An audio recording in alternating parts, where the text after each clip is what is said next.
volta então com mais um vídeo. Dessa vez voltamos a falar então sobre a filosofia moderna, especificamente falando sobre a epistemologia. Lembrando, para quem não sabe o que é epistemologia, para quem não sabe do que estamos tratando, tem uma série de vídeos que eu vou deixar aqui embaixo para vocês seguirem, no qual eu já abordo uma explicação geral, mais ou menos, do que é a epistemologia, do que é a filosofia moderna. Inicialmente do primeiro filósofo, então, que a gente já analisou, que foi o René Descartes, a filosofia, então, cartesiana. Dando continuidade, então, para as nossas aulas, dessa vez nós vamos falar, então, do David Hume. Dando continuidade ainda nessa vertente de epistemologia, além de falar sobre o racionalismo, essa primeira vertente que vai surgir aí na modernidade, vamos falar agora de uma corrente chamada de empirismo. Tudo bem?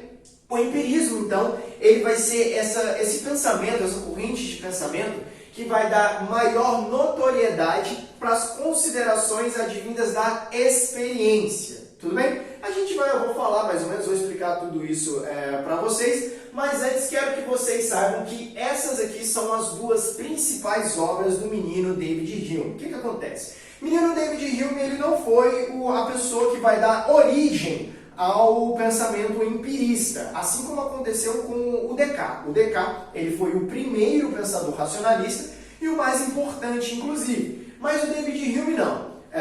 O empirismo basicamente o empirismo inglês, ele vem através de outros pensadores, como por exemplo, a gente tem o Francis Bacon, a gente vai ter o John Locke, a gente vai ter, enfim, inúmeros outros pensadores. Entretanto, o David Hume é aquele que talvez tenha elevado o pensamento empirista a uma potência extremamente elevada, né? Ele é aquela pessoa que vai então pegar aquelas teses e vai desenvolvê-las, vai aprofundá-las como ninguém. Por isso então, inclusive, que o David Hume vai ser um profundo conhecedor, ou vai ser conhecido, na verdade, como o cara que vai fundar um empirismo chamado de empirismo cético.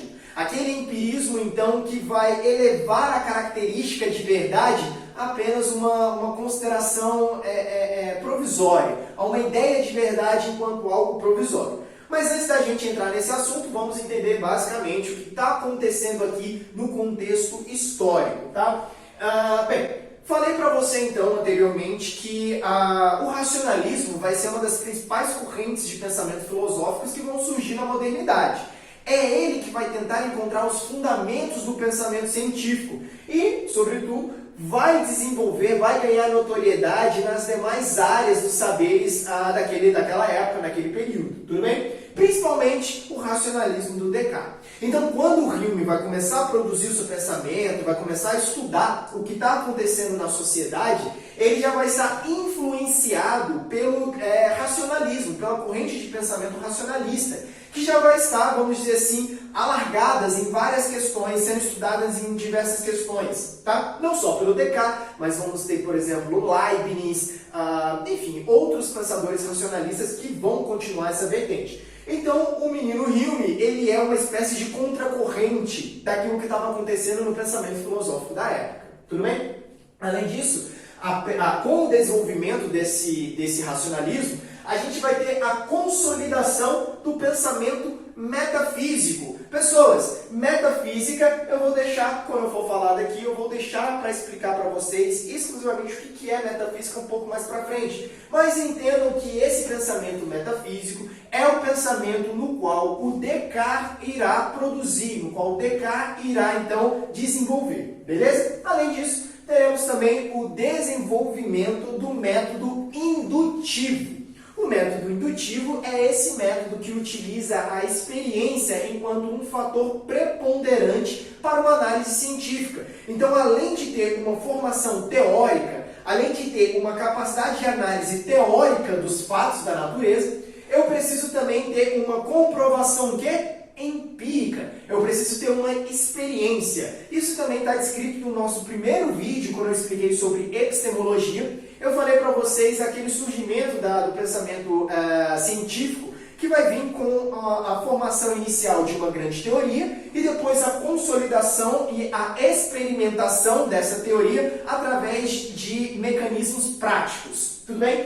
Esse mecanismo prático, então, é aquilo que nós chamamos de método indutivo, porque utiliza, basicamente, a experiência como mecanismo para decidir aquilo que é válido ou não. Lembrando, no Hume não vamos mais usar um conceito de verdade, porque essa ideia de verdade, ou seja, uma verdade absoluta, uma verdade indubitável, uma verdade que ela é dogmática, isso vai ser produzida pelo racionalismo, isso é característica da metafísica e é uma das principais coisas que o Hume irá combater. Então, dentro desse contexto histórico, surge então o pensador inglês chamado David Hume, que vai trazer aqui para a gente, olha aqui, ó, um objetivo muito claro para a sua teoria. Bem, sabendo então que toda a teoria filosófica estava debruçada sobre a metafísica, sabendo que a teoria filosófica estava debruçada sobre o racionalismo, então a primeira coisa que o Hume vai ter que fazer seria inviabilizar o pensamento metafísico. Ou seja, é mostrar que o pensamento metafísico ele não pode ser utilizado enquanto fundamento do pensamento científico. Lembrem vocês que o racionalismo ele surge exatamente para dar o fundamento, para encontrar a base sólida, para encontrar esse algo que não oscile. O que é algo que não oscile? É, segundo Descartes, a verdade. Porque a verdade, ela não muda. A verdade é aquilo que é. Percebam, então, a característica de dogmatismo, a característica de algo que tem que ser firmado e sempre será dessa maneira, tudo bem? Então, uma das primeiras coisas que o Hume vai querer fazer é inviabilizar essa metafísica. Prestem atenção, o que significa, então, metafísica? Aqui eu vou puxar um pouquinho para a etimologia da palavra, para a gente analisar bem essa característica. Primeiro, meta. Meta é aquilo que está além, é aquilo que está sobre algo, certo? Então é aquilo que ultrapassa. A ideia de meta, quando utilizamos esse termo, é quando aquilo que ultrapassa, que vai além do que estamos falando. E físico. Físico vem do termo grego physis. E physis significa natureza, né? Era basicamente o que os pré-socráticos faziam quando eles fundaram o seu método chamado de cosmologia. A primeira parte do método pré-socrático era análise da physis, observação da physis, ou seja, observação da natureza. Então, se eu estou utilizando um pensamento que ele é metafísico, então eu estou utilizando um pensamento que o quê? Ultrapassa os próprios elementos da natureza. Segundo o próprio Platão, esse que vai dar origem a esse pensamento metafísico, ele vai trazer essa ideia lá também do Heráclito, que ele vai trazer para a gente que a natureza ama ocultar-se, né? A natureza ama esconder, ou seja, à medida que a natureza se apresenta, ou à medida que nós tentamos compreender aquilo que a natureza é, sempre terá uma parte que a natureza vai esconder.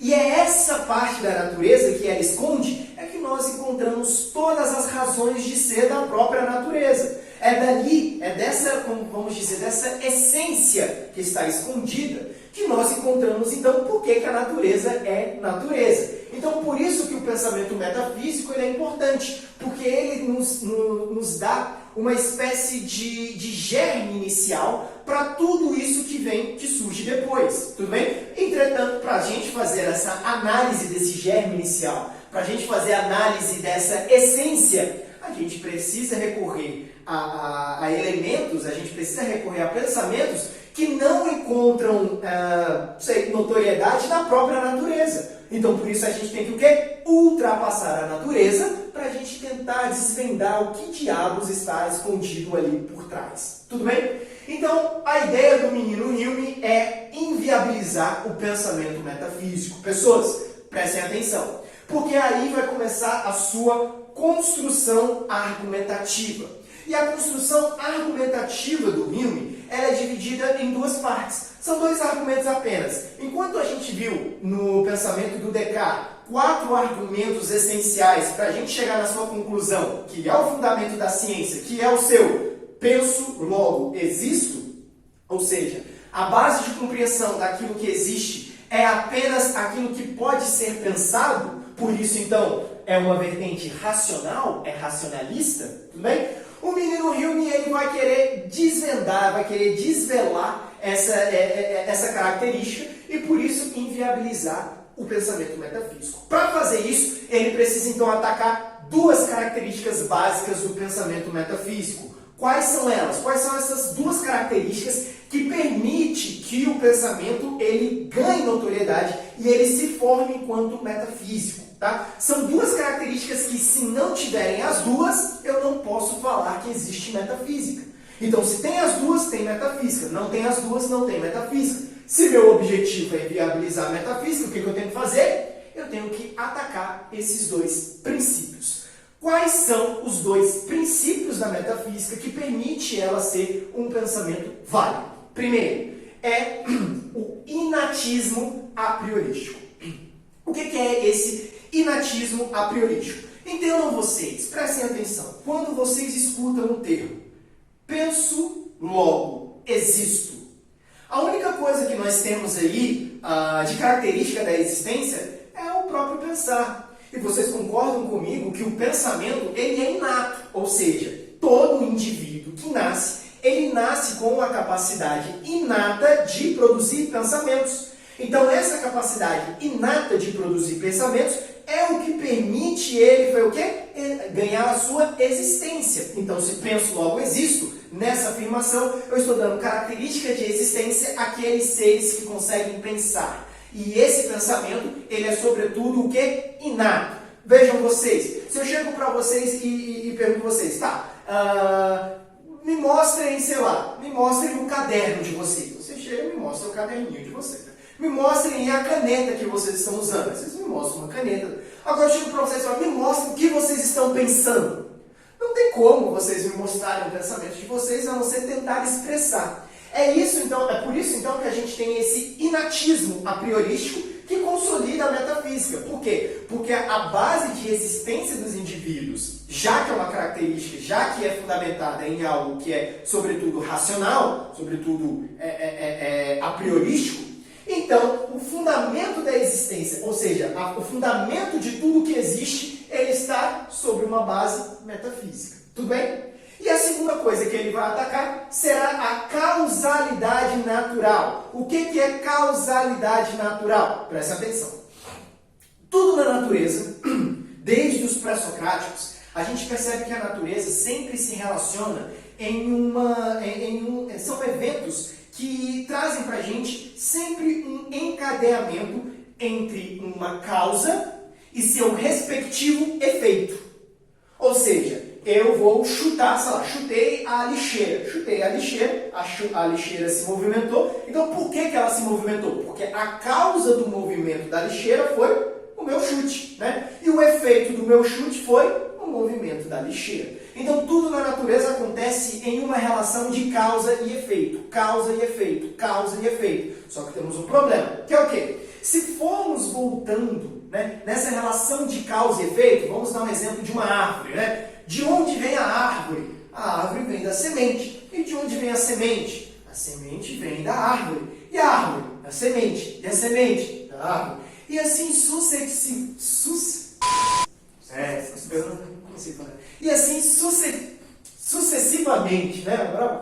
Então tem árvore, semente, árvore, semente. Mas o que veio primeiro? É a grande pergunta. O que veio primeiro, né? A semente ou a árvore? Ou o ovo ou a galinha? No caso, aquilo que vem primeiro para a metafísica tem que ser algo que ele não tem algo anterior.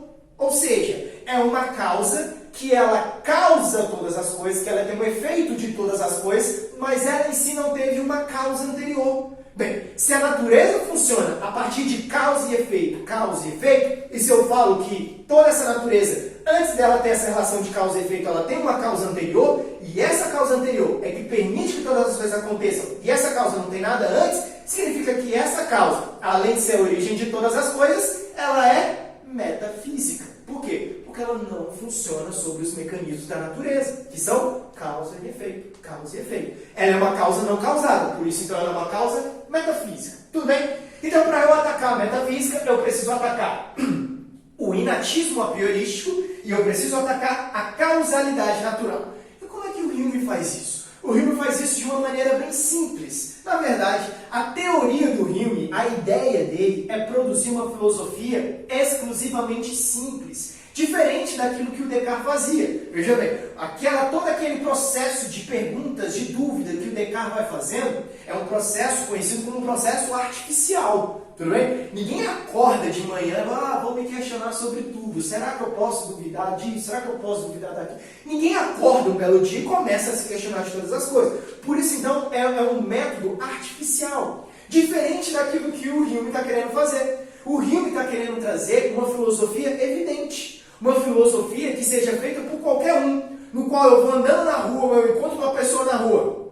E eu falo para ela algumas teorias filosóficas e ela compreende. E ela sabe o que eu estou falando. Por quê? Porque ela permite, então, essa abrangência de conhecimentos para todo mundo. Tudo bem? Então é uma filosofia extremamente simples. Diferente daquilo que o Hume chamava da filosofia abstrusa. Filosofia abstrusa é uma filosofia de difícil compreensão. Coisa que o menino Descartes estava cansado de fazer, não é isso?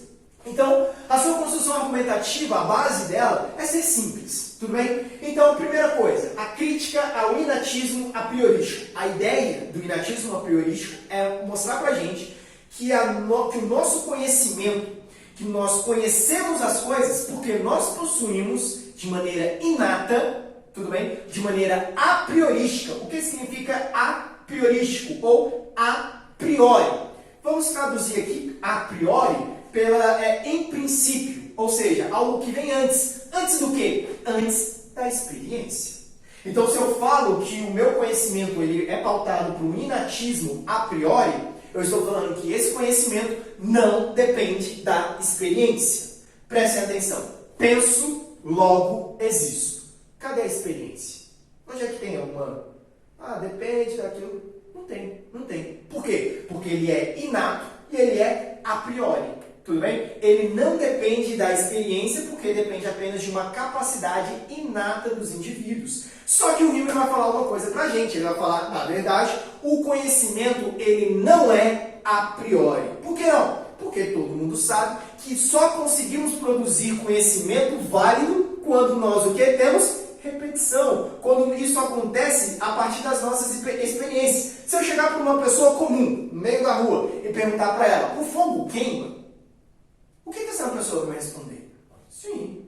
Mas como que você sabe que o fogo queima? O fogo queima porque eu vi o fogo queimando, né? Não necessariamente eu tive que botar a mão no fogo, né? Eu posso, sei lá, ter botado no papel, ter botado alguma coisa no fogo e vi queimando. Então eu sei que o fogo queima. Mas calma lá. Eu só sei que o fogo queima porque eu tive, então, inicialmente a experiência de ter um fogo. E vi que esse fogo, ele queimou. E percebi, então, que à medida que eu fui colocando outras coisas em contato com o fogo, essa coisa também continuou sendo queimada. Então, por isso eu posso afirmar que o fogo queima. Então, eu falo que o fogo queima porque eu nasci racionalista e eu tenho essa capacidade de me identificar, nunca ter experimentado na vida um fogo. E eu vejo o fogo e intuitivamente eu já chego a falar, o fogo queima? Não. Eu só posso falar isso porque eu tive o quê? Uma experiência. Ou, por exemplo, eu chegar para uma pessoa e perguntar, fulano, a água mata a sede? Ela mata. Mas como é que você sabe que a água mata a sede? Olha, porque toda a água que eu bebi matou minha sede. Então, calma lá. Eu tive que ter uma experiência e comprovei isso inúmeras vezes até eu conseguir afirmar que de fato aquilo se repetia. Então, por isso, a água mata a sede é um conhecimento válido. Porque eu já nasci com essa capacidade de identificar a água? Não. Porque eu tive a experiência de ter que a água, o quê? Mata a minha sede. Tudo bem? Então, a crítica que o menino Hume vai fazer ao inatismo a priorístico vai ser a produção de um novo método. Um novo método para a filosofia pautado em um método a posteriori. A gente tinha um método a priori. A priori, a princípio, ou em princípio, ou seja, antes da experiência. A posteriori, posterior. Depois do quê? Depois da experiência. Então, eu só posso produzir conhecimento se esse conhecimento for a posteriori. Ou seja, o conhecimento depende exclusivamente do quê? Da experiência. Então, Ataquei o conhecimento a priorístico. Acabei com a metafísica? Inviabilizei a metafísica? Não. Por quê? Porque ainda tem a causalidade natural. E aqui é um outro problema que o Hume ataca também. E como que ele vai atacar a causalidade natural? Para quem não sabe, lembrando, causalidade natural é a relação que a natureza propõe para a gente de causa e efeito. Causa e efeito. Árvore e semente, ovo, galinha, tudo bem? Isso sempre relacionado. Eu percebo que a natureza funciona em cima de causa e efeito, causa e efeito, causa e efeito. O que o Hume está falando é, será que de fato a natureza funciona em cima de causa e efeito? Vamos pensar um pouquinho, né? Segundo o Hume, né, o exemplo que eu gosto de dar, isso ainda não está no livro do Hume, apesar do livro do Hume, Investigação sobre o Entendimento Humano, ele ser um livro muito didático, que ele utiliza inúmeros exemplos, esse não é um exemplo que está lá, tá? É um exemplo nosso aqui de Brasília, né, que é o seguinte, aqui em Brasília a gente tem um animal magnífico chamado de cigarra, né? Para quem não conhece cigarra, que é um animal lindo, belo, né, que não sabe voar porque fica batendo na janela, né? A arquitetura dele, sei lá, o design dele, eu acho que foi mal feito, né? E, sobretudo, né, como que é o ciclo de vida das cigarras? Aqui em Brasília a gente tem um período de cigarras, que algumas pessoas falam que antecede o período de chuva, quando as cigarras cantam é porque vai chover, é um negócio assim. Mas, de qualquer maneira, o ciclo de vida da cigarra acontece de qual maneira? A cigarra, boa parte da vida dela, é debaixo da terra. Ela fica aproximadamente 1 ano debaixo da terra. Depois ela sai debaixo da terra, aí vai fazer aquele processo de acasalamento, por isso que ela fica lá gritando, cantando, fazendo aquelas coisas, tudo mais. Acasala, depois disso ela o quê? Morre, tá? E depois continua boa parte da sua vida, no caso os filhotes, porque ela morreu, os filhotes continuam então aonde? Debaixo da terra. A ciência falava que funcionava assim, a sociedade funcionava assim, era assim que as cigarras funcionavam. Até que aconteceu o quê? Até que teve um dia em que não teve cigarra. Teve um ano e não teve cigarra. No outro ano também não teve cigarra. No outro. E cadê a cigarra? Até que do nada, o quê? As cigarras voltaram, apareceram. E calma lá, a ciência começou a estudar. Por que as cigarras fizeram isso? Qual o procedimento? Por que aconteceu dessa maneira? Analisando o ciclo de vida das cigarras de uma maneira mais aprofundada, os cientistas perceberam que as cigarras não ficavam 1 ano debaixo da terra, não. Eles ficavam 7 anos debaixo da terra. Tem cigarras que ficam até 15 anos debaixo da terra, né? Fica 15 anos debaixo da terra, sai, canta no seu ouvido, bate a cabeça na parede e morre, né? Vida linda desse nosso animal magnífico, né? Mas, sobretudo, então, a ciência falava que ela funcionava de uma maneira, causa e efeito, causa e efeito. Aí, de repente, a natureza vem dar um tapa na ciência e fala o quê? Eu não funciono assim. Então, calma lá. Na verdade, essa relação de causa e efeito que está na natureza, segundo o Hume, não está de fato na natureza. Mas é a maneira como nós, seres humanos, enxergamos o funcionamento da natureza. Mas não é assim que a natureza funciona, mas é a maneira como nós enxergamos a natureza. Por isso que a causalidade natural, ela não é uma causalidade natural, mas ela é uma causalidade o quê? Psicológica. É apenas a maneira como os indivíduos se comportam na análise da natureza e tentam trazer para ela sempre causas para explicar determinados efeitos. Mas esses efeitos necessariamente se comportam dessa maneira? Não. Por quê? Porque a natureza não funciona a partir dessa causa. Só podemos falar que a natureza tem uma relação de causa e efeito, por quê? Porque temos um hábito.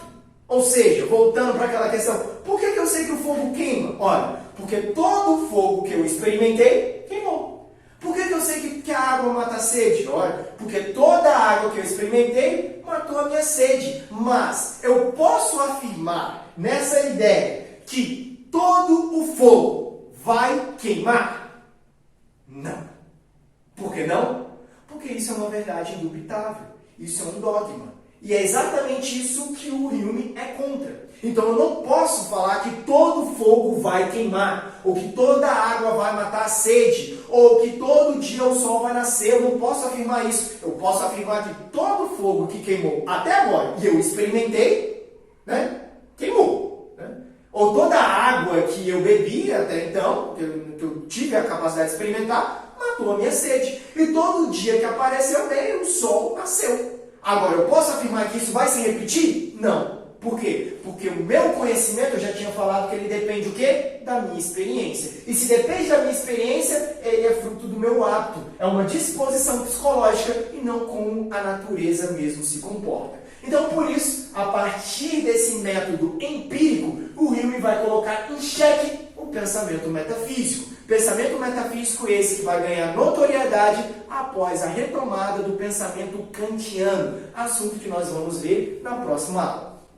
Pessoas, então eu fico por aqui, tá? Analisamos hoje o empirismo de David Hume, as suas principais contribuições, suas principais concepções, certo? Continuamos com as nossas aulas, continue aí seguindo a gente, se inscreva no canal, tá? Comentem aí o que vocês acharam do vídeo, se ficou legal, se ficou uma merda, né? Pode falar, ficou uma merda, professor.